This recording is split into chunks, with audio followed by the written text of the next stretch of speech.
So, killing a vampire. I'm sure we've all had this problem. Sometimes you just can't catch a break. I mean, what pests, am I right? Dad, there's a vampire in my closet again! Honey, get the broom! If you have ever found yourself in this situation, this tutorial is for you. With this guide, I'm going to make you the ultimate pest control. You'll be able to send those dudes right back to where they came from. With a few household items and a whole lot of elbow grease, you too can stick it to the pale guy that bothers you at night. I mean, unless it's this guy, that is. In which case... What? Now, to prevent a freaky bald man with sharp teeth and attitude problems from sucking your blood, here's a few steps you can take. On page 301 of Dracula by Bram Stoker...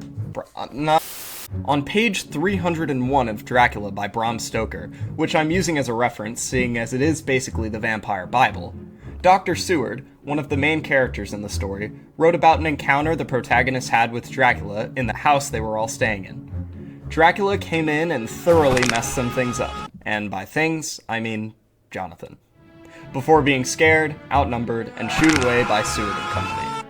The book specifically said, let me get into my lore voice. He turned and sprang at us, but by the time the professor had gained his feet and was holding towards him the envelope which contained the sacred wafer, the Count suddenly stopped, just as poor Lucy had done outside the tomb, and cowered back. Further and further back he cowered, as we, lifting our crucifixes, advanced. The moonlight suddenly failed, and as a great black cloud sailed across the sky, and when the gaslight sprang up under Quincy's match, we saw nothing but a faint vapor.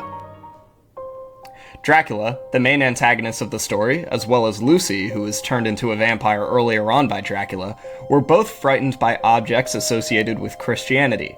Crucifixes, sacred wafers, and holy water are all objects that could work in defending yourself from Dracula, or any vampire.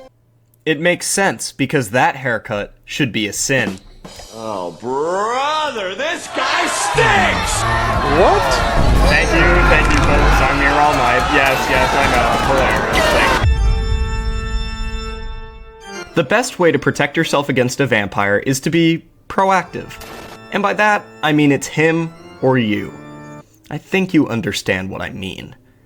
So how does one go about dealing with a vampire? Permanently.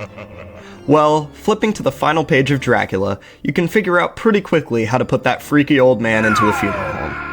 In Mina Harker's journal entry, she said that, quote, he was deathly pale, just like a waxen image, and the red eyes glared with the horrible vindictive look which I knew too well. As I looked, the eyes saw the sinking sun, and the look of hate in them turned to triumph. But, on the instant, came the sweep and flash of Jonathan's great knife. I shrieked as I saw it shear through the throat, whilst at the same moment Mr. Morris's bowie knife plunged into the heart.